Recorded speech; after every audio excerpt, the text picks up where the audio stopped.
बहुत बहुत स्वागत है आपका शहर के number 1 channel city news Muzaffarpur में। मैं अर्पिता परमार आज दिन भर की सारी खबरों से करवाऊंगी रूबरू। खबरों की ओर बढ़ने से पहले आइए एक नजर डालते हैं आज की हेडलाइंस पे। अय्यरपुर थाना क्षेत्र के NH57 बकरी चौक के समीप अनियंत्रित ट्रैक्टर ने साइकिल सवार मजदूर को रौंदा, मौके पर हुई मौत। बैरियर बस स्टैंड में अचानक आधी रात को लगी आग, आधा दर्जन दुकानों जलकर हुई राख। और जिला प्रशासन की ओर से विधानसभा चुनाव को लेकर नेरिंग चौक पर चलाया गया मतदाता जागरूकता अभियान। और ये थी आज की हेडलाइन, सब खबरें विस्तार से। अय्यरपुर थाना क्षेत्र के NH57 बकरी चौक पर आज सुबह एक अनियंत्रित ट्रैक्टर की चपेट में आने से साइकिल सवार मजदूर की मौत। अय्यरपुर थाना क्षेत्र के NH57 बकरी चौक के पास एक अनियंत्रित ट्रैक्टर ने साइकिल सवार मजदूर को रौंद दिया। पटियासा का रहने वाला उमेश पासवान सुबह सुबह मजदूरी के लिए शहर की तरफ साइकिल से आ रहा था, लेकिन वो उसका ये आखिरी सफर साबित हुआ। बकरी चौक के पास एक अनियंत्रित ट्रैक्टर की चपेट में आने से साइकिल सवार मजदूर की मौके पर ही मौत हो गई। घटना के बाद लोगों ने दौड़कर ट्रैक्टर को जब्त कर दिया, लेकिन तब तक आरोपी चालक फरार हो चुका था। घटना के बाद परिजनों का रो रो कर बुरा हाल है। ग्रामीणों ने परिजनों के साथ शव को सड़क पर रखकर जाम कर दिया है। परिजन मुआवजे की मांग पर अड़े हैं। मौके पर पहुंचे प्रशासन जाम की स्थिति को काबू करने की कोशिश कर रहे हैं। बच्चा कहीं जा रहा था बाइक साइकिल से, भाई सब साथ में था, उसी में एक्सीडेंट हो गया है। एक्सीडेंट के बाद यहाँ देखे तो इसी स्पॉट डेथ था। सब लोग देख ही रहे हैं, जाम लगा हुआ है। सीओ साहब आ रहे हैं जो इन लोग को मुआवजा का जो आगे का प्रक्रिया है। ट्रैक्टर से जो धक्का मारा है उमेश पासवान है, जो पटियासा का रहने वाले हैं। वो बहुत गरीब परिवार के हैं। मेरा यही सरकार से मुआवजा जो 4 लाख का जो प्रावधान है सरकार से, वो मिलनी चाहिए। नहीं मिलेगा तो आदमी जाम लगाए रहेगा जब तक सीओ वीडियो नहीं आएगा तब। बैरियर बस स्टैंड में कल देर रात लगी आग में आधा दर्जन दुकान जलकर राख हो गई। मौके पर पहुंचे फायर ब्रिगेड की टीम ने घंटों की मशक्कत के बाद पाया आग पर काबू। बैरियर बस स्टैंड परिसर के प्लेटफॉर्म स्थित दुकानों में शनिवार की देर रात भीषण आग लग गई। एक दुकान से शुरू हुई आग की लपटों ने देखते ही देखते आसपास के दुकानों को अपनी चपेट में ले लिया। आसपास के दुकानदारों ने बताया कि बिजली के शॉर्ट सर्किट की वजह से एक दुकान में आग लगी और वह फैल गई।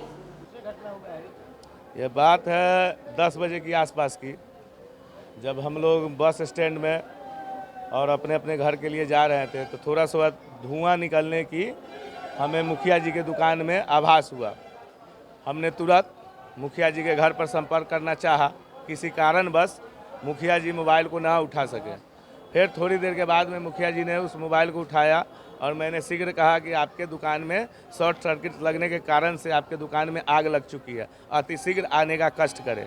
जब तक वो आते दुकान 35% जड़ के राख हो चुकी थी। उतने देर में सारे दुकान में आग लगने की समस्या बढ़ती ही जा रही थी। तत्काल देखने पर हमने रोड पर प्रशासन को देखकर प्रशासन को आवाज़ लगाई कि तुरंत से तुरंत इस पर कार्रवाई की जाए। उन्होंने दमकल दल को तुरंत बुलाने का आश्वासन दिया। उन्होंने 5-7 गाड़ियाँ तुरंत अतिशीघ्र यहाँ पर बुलाने का कष्ट किया, जिसके कारण आज पूरा बैरिया बस स्टैंड बचने के कगार में है। इन सारे मामलों में 8-10 दुकानदार जो पूरी तरह से क्षतिग्रस्त हो चुके हैं, जिनका 2-2.5 करोड़ का नुकसान होने की अनुमान हमने आकी है। भीषण आग को देखते हुए परिसर एवं आसपास में अफरा तफरी मच गई। परिसर में खड़ी बसों एवं अन्य वाहनों को आनन फानन में हटाया गया। आग लगी की सूचना पर अय्यरपुर थाना एवं अग्निशमन दस्ता भी पहुंचा। आग की भयावहता को देखते हुए लगभग आधा दर्जन दमकल गाड़ियों से घंटों की मशक्कत के बाद आग पर काबू पाया गया। 10 दुकान जला है, इसमें 2-4 होलसेलर भी है, जो बड़े बड़े होलसेलर हैं, जो दुकान पूरा बैरिया बस स्टैंड में माल सप्लाई करते हैं। एक मोबाइल का दुकान, मोबाइल शॉप है, उसमें भी लगभग इस पूरी मोबाइल की दुकान है और बड़े बड़े कपड़े की दुकान है। सभी मिला जुला के 2-2.5 करोड़ रुपया होना चाहिए। वजह तो शॉर्ट सर्किट है। हाँ, वजह शॉर्ट सर्किट ही है। चारों तरफ बिजली का पूरा वायर लगा हुआ है, प्लेटफॉर्म में भी बिजली का वायर है जो कि पूरा ध्वस्त हो चुका है। आप देख सकते हैं चारों तरफ पूरा बिजली का वायर लगा हुआ है, सभी ध्वस्त हो चुके हैं। अपहरण के बाद हत्या मामले में गुस्साए परिजनों ने घंटों बैरिया चौक को जाम कर कई घंटे तक बवाल काटा। शनिवार की दोपहर सकरा थाना क्षेत्र के मुजफ्फरपुर समस्तीपुर मार्ग के भुट्टा चौक के समीप सड़क किनारे एक युवक का शव मिलने से सनसनी फैल गई। युवक का दोनों पैर सिक्कर से बांधकर मुंह में कपड़ा डालकर हत्या की गई हुई थी। सूचना मिलते ही मौके पर स्थानीय पुलिस पहुंची। शव को कब्जे में लेकर पोस्टमार्टम के लिए SKM-CH भेज दिया। SKM-CH में मृतक की पहचान अय्यापुर के अयाची ग्राम निवासी सन्नी कुमार के रूप में हुई थी। पोस्टमार्टम के बाद परिजनों ने डेड बॉडी को बैरिया अयाची ग्राम के पास सड़क पर रखकर जाम कर दिया। हत्यारोपियों की गिरफ्तारी की मांग करते हुए जमकर बवाल की गई। अय्यापुर पुलिस के समझाने के बाद भी लोग शांत नहीं हुए। लोगों का कहना था कि मृतक सन्नी कुमार शुक्रवार से गायब था। शनिवार की सुबह अय्यापुर थाने में शिकायत दर्ज कराया। शिकायत दर्ज करने के कुछ देर बाद ही उसकी हत्या की सूचना मिली। हम मार्केट में थे, समझे 8 बजे हम पहुँचे। 8 बजे पहुँचे तो जाते हैं दोनों साथ में निकले थे क्या? न हम अकेले निकले थे। नहीं, ये वो अपने दोस्त के साथ निकले थे क्या? सर नहीं, ये तो 1:15 में जो निकला है, हाँ। साथ में ही निकला है जी। और वहीं से जो है ना वो इसका जो है ट्रैक होना शुरू हो गया और प्री प्लान करके वो लड़का आया था, है ना। चूंकि वीडियो फुटेज से जिस तरह का उसका जो है हम चलने का तौर तरीका देख रहे हैं, स्टाइल देख रहे हैं, उसे जाहिर सा हो रहा है कि उसके मन में जो है कोई ना कोई जो है पूर्व का जो है प्लान था, है ना। ये सब हुआ हवाया। उसके बाद में जो है अब खोजबीन किए, वो सुनना लिया जाए। उसके बाद में वो तो चला गया तो 8 बजे हम रूम पर पहुँचे। मार्केट कुछ काम से निकले थे। 8 बजे जब हम पहुँचे, गाड़ियों पंक्चर हो गया था, किसी तरह पहुँचे रूम पर। जाते ही बच्चे से पूछा कि जो है सूरज आया कि नहीं आया, तो नहीं आया। वाइफ जो है रोने लगी। वाइफ को जो है सांत्वना वगैरह जो है दिए, बेटी को सांत्वना वगैरह जो है दिए। उसके बाद में जो है अपने ही मोबाइल वगैरह से जो है ना उसके जो मित्र वगैरह हैं इसी मोहल्ले के, जी। सब लोग तो परिचित ही हैं, क्योंकि हम भी इसी मोहल्ला से बिलोंग करते हैं, तो सब लोग पहचान गए हैं। तो हम जो है इन सब लोगों से संपर्क किया और मोबाइल से जो है ट्रेस करना जो है शुरू किया। तो जो है कुछ अता पता हम लोगों को उतना चल नहीं रहा है कि कहाँ है, किस लोकेशन पर नहीं, चूँकि उसके बारे में तो वो टेक्निकल चीज़ सब है, उतना तो आइडिया है नहीं हम लोगों को जी। हम लोग तो नॉर्मल हाल जानते हैं मोबाइल चलाने जी, तो उतना जो है जानकारी मिली नहीं। लेकिन जहाँ जहाँ पहचान था, लोगों का रिश्तेदार था, जैसे इसके दोस्त वगैरह का रिश्तेदार था, वो तो सब जगह जो है हम लोग जो है विजिट किए जी। इस विजिट में थोड़ा सा जो है उस मोमेंट में थोड़ा सा टाइम लगा। टाइम लगने के बाद हम लोग जो है 3 बजे जो है सनहा दर्ज कराने जा रहे हैं थाना पर। आज कल नाइट में, अच्छा, यानी जी। भोर की बात है जी, भोर में, है ना। मैंने कहा कि जो है थाना पर जो है हम अपना एप्लीकेशन पहले दे देते हैं, उसके बाद वो अपना जो है क्या कहते हैं गुमशुदगी का जो है दे देते हैं, उसके बाद वो अपहरण का जो है में कन्वर्ट हो जाएगा। ऐसा करके जो है हम जा रहे थे तो पुलिस लाइन चौक पर ही जो है वो गश्ती टीम मिल गए। तो वहाँ पर जो भी हो, अब जमदार हो या जो भी रहे हो, समझ ना, उनसे बात हुई तो बोले कि देखिए थाना पर तो अभी एप्लीकेशन आप दे दीजिएगा, लेकिन जो है अभी आप जा भी नहीं सकते हैं, क्योंकि वहाँ जो है भर मनुष्य से ऊपर पानी है थाना पर जाने, है नहीं। आज जब इस तरह का हाल है थाना का, आप जानिए रहे होंगे जी। तो इस वजह से उसने गाइड किया कि जो है अच्छा होगा कि जो है अभी आप लोग मत जाइए, कि आप लोग जो है सुबह में जाइए, कि जो निकला है जो वीडियो फुटेज वगैरह है वो सब निकाल लीजिएगा और निकाल करके एक साथ लेकर के जाइएगा। उसके बाद जो है वही हुआ, हम लोग वहाँ से रिटर्न हो लिए अपने अपने घर को। तो रात भर जगह ही है, फिर सुबह जो है वहाँ से जो है अपने घर से जो है 6 बजे जो है निकल गए।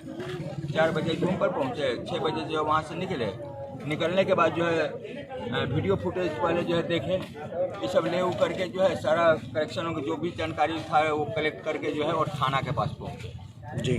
थाना के पास पहुँचे तो थाना ने जो है गाइडलाइन दिया कि जो है हम कहें कि सर हम एप्लीकेशन दे देते हैं और उसके बाद हम अपना FIR करते रहिएगा। जी, अब सूचना कैसे कब कैसे क्या मिला? लाश मिलने की सूचना कब मिली आपको? लाश मिलने की सूचना मिली है मुझे 4:15 बजे। जी, क्या जानकारी मिली आपको उसमें? 4:15 बजे जानकारी मिली कि सकरा थाना से जो है डेड बॉडी जो है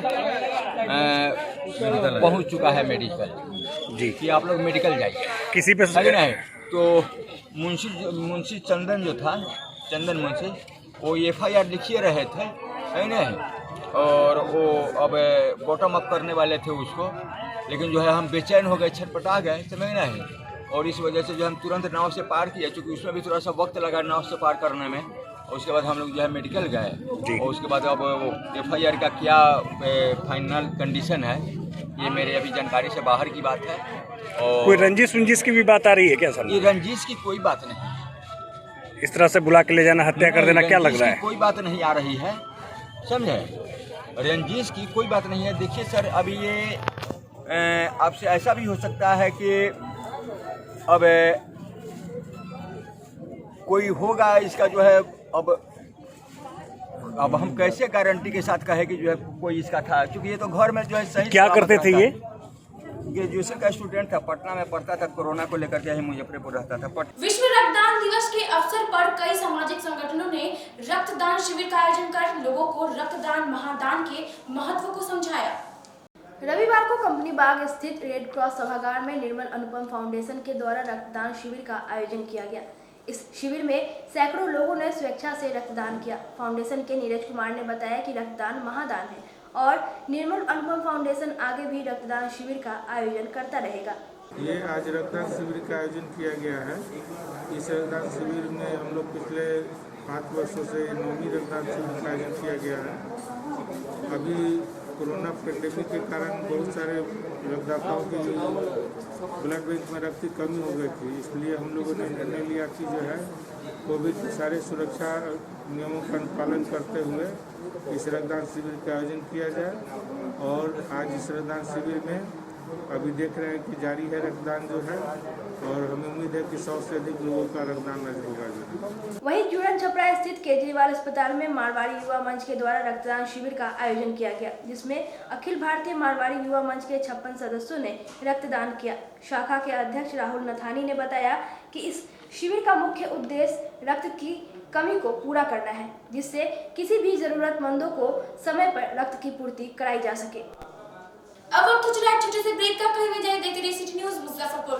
कैरियर अचीवर्स आपके विश्वास पर खरा उतरने वाला कोचिंग संस्थान है।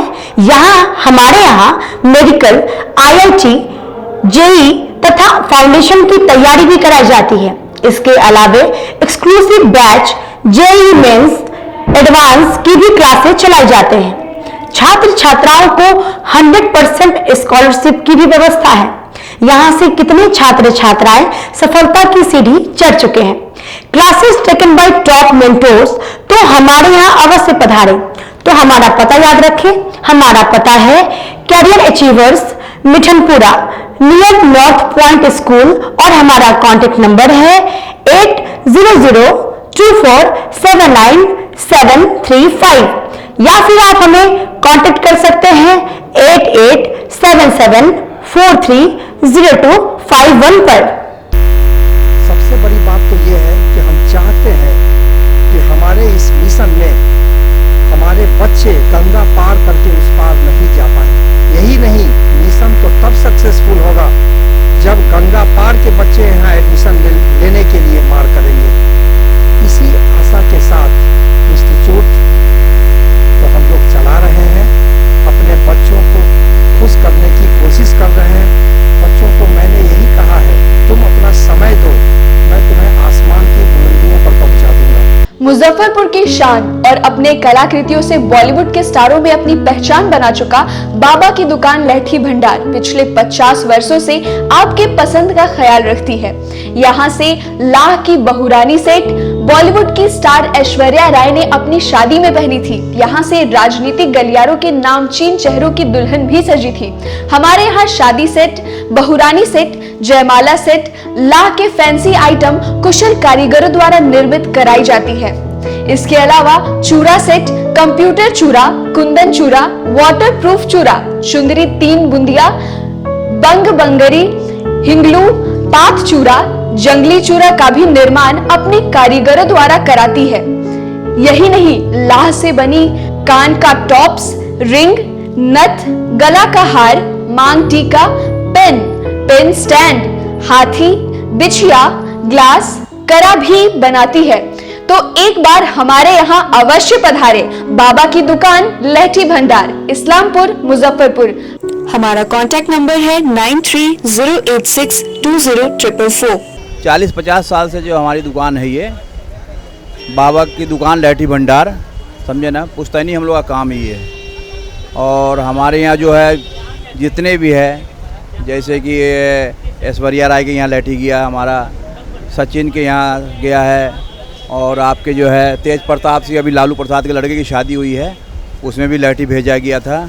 और हमारे यहाँ जो है ना बहुरानी सेट है, जैसे कि है कुंदन सेट है, और जैसे कि हम लोग जो डिज़ाइन जो है सेलेक्ट करते हैं जो लगन के ऊपर जो है, जैसे कि कस्टमर का चॉइस देखते हैं हम लोग हैं, उसी टाइप से हम लोग जो है माल तैयार करते हैं। और कलर है मैचिंग, हमारे यहाँ सबसे विशेषता है कि हर तरह के लहंगे का जो है ना मैचिंग तुरंत हैंड टू हैंड हम लोग लगा के दे देते हैं। हम पढ़ाते नहीं, हम बच्चों में विश्वास जगाते हैं। Christ Jyoti international school, based on CBSE curriculum with co-education. इस स्कूल में प्रत्येक विषयों के लिए अनुभवी शिक्षकों का समूह है। विद्यार्थियों को अलग से ट्यूशन पढ़ने की आवश्यकता बिल्कुल नहीं है। बच्चों को प्रत्येक विषयों के लिए अलग से अतिरिक्त कक्षाएं दी जाती हैं। साइंस और कंप्यूटर लैब की व्यवस्था के साथ उत्तम खेल कूद के लिए बड़ा सा कैंपस भी है। नर्सरी के बच्चों को खेल कूद की विधि से पढ़ाई जाती है। केंद्रीय माध्यमिक शिक्षा बोर्ड पर आधारित पाठ्यक्रम से कक्षा प्ले हाउस व नर्सरी से अष्टम वर्ग तक ये नामांकन प्रारंभ है। तो नामांकन के लिए तुरंत संपर्क करें। हमारा पता है Christ Jyoti international school, Dharmodaya स्थली, माधोपुर सुस्ता, मुजफ्फरपुर। के रूप में ज्वाइन किया क्राइस्ट ज्योति स्कूल को, और यहाँ की व्यवस्था, यहाँ के पेरेंट्स सारे लोग पूरी तरह से बच्चों की पढ़ाई के प्रति जो केयरलेस थे, मैंने उन्हें जागरूक करने की कोशिश किया, और उस व्यवस्था को बदलने के लिए मैं हर संभव प्रयास करती हूँ। जहाँ तक हो पाएगा मैं इसे आगे बढ़ाऊँगी, इसे आगे बढ़ाना ही मेरा कर्तव्य है। ब्रेक के बाद आप सभी दर्शकों का शहर के number 1 channel city news Muzaffarpur में स्वागत है। अब बढ़ते हैं अगली खबरों की ओर। लेनिन चौक पर बिहार विधानसभा चुनाव को लेकर जिला प्रशासन के द्वारा जन जागरूकता अभियान चलाया गया। रविवार को लेनिन चौक पर चुनाव जागरूकता अभियान की शुरुआत स्वीप कोषांग के द्वारा किया गया। इस जागरूकता अभियान के तहत मतदाताओं को ईवीएम और वीवीपैट से मतदान की पूरी प्रक्रिया की जानकारी मतदाताओं को दी गई। स्वीप कोषांग के पदाधिकारी ने बताया कि इस बार का मतदान बेहद अलग होगा।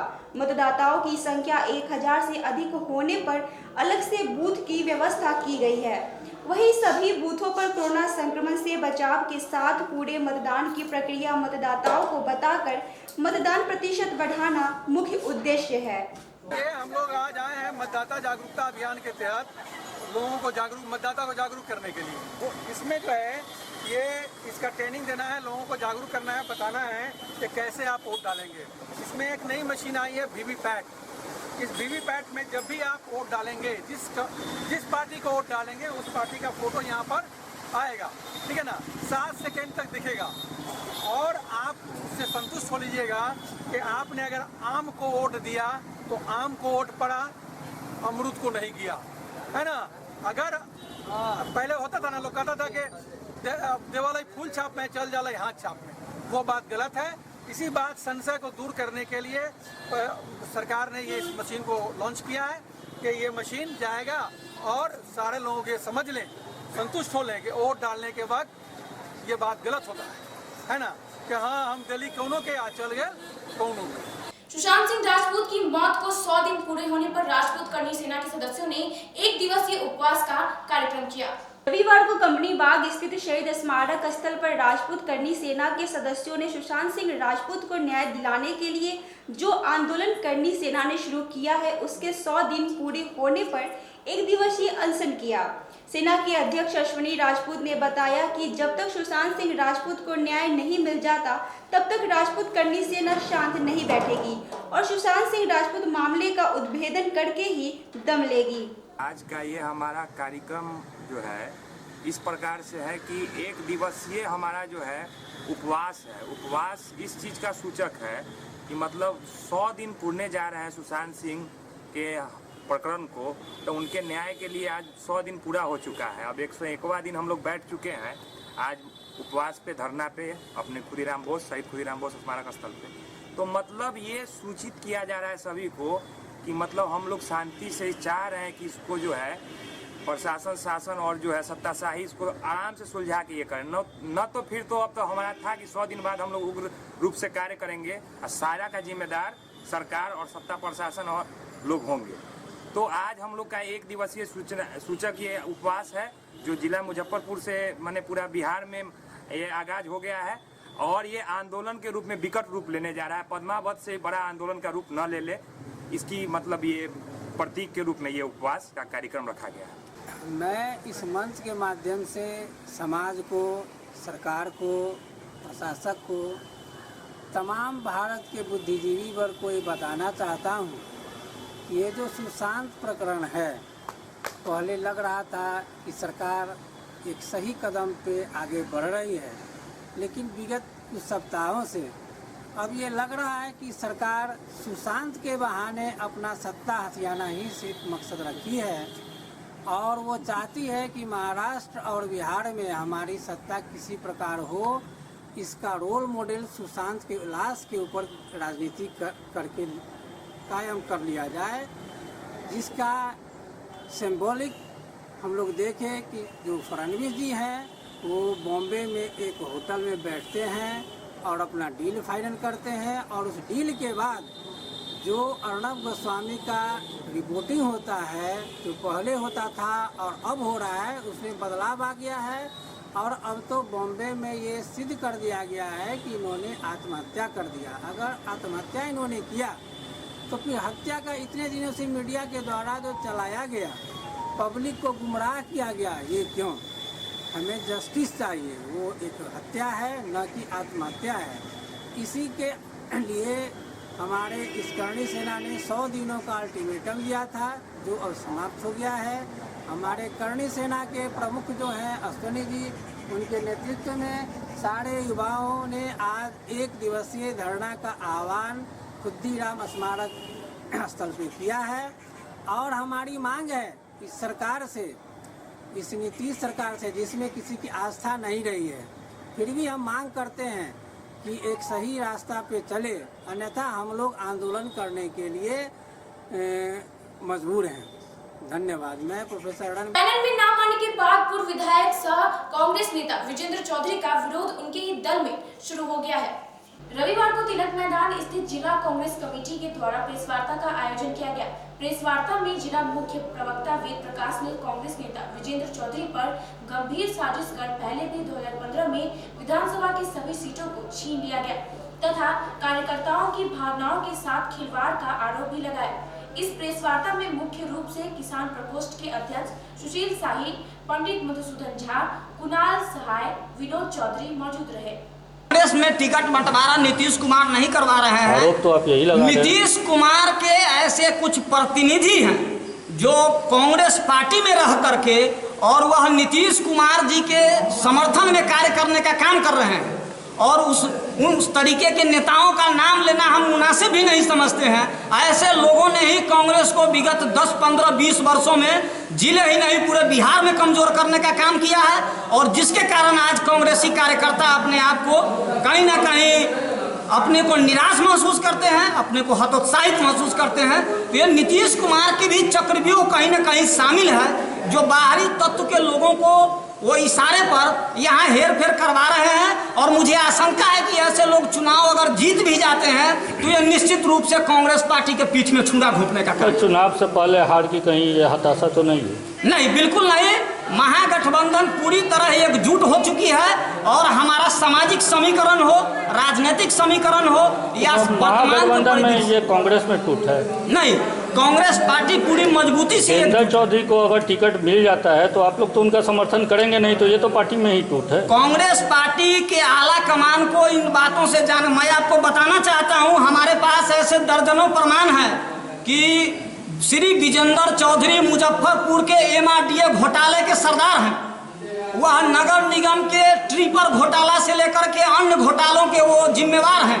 उन्होंने दर्जनों घोटाला अपने शासनकाल में नगर विधायक नहीं रहते हुए भी वो किंग मेकर की भूमिका में नगर निगम में थे और आज तक विमला देवी तुलसियान और वर्षा रानी जब तक मेयर रही हैं तब तक पूरी तौर से उनकी तानाशाही निगम पे चली है और इस पूरे लापरवाही और केवल बदहालती के लिए विजेंद्र चौधरी 100% जिम्मेवार हैं। इसलिए जिला कांग्रेस कमेटी ऐसी जोखिम नहीं लेना चाहेगी। हमने 5 वर्षों तक संघर्ष किया है, ऐसे व्यक्ति का सूरत देखने के लिए नहीं। कोई कांग्रेसी पृष्ठभूमि हो, हम लोग पूरी मजबूती से इस सीट को जीत करके पार्टी के झोले में देने का काम करें। आज के लिए बस इतना ही। कल फिर हाजिर होंगे कुछ नई खबरों के साथ। तब तक के लिए मुझे और मेरी पूरी न्यूज टीम को दीजिए इजाजत। नमस्कार।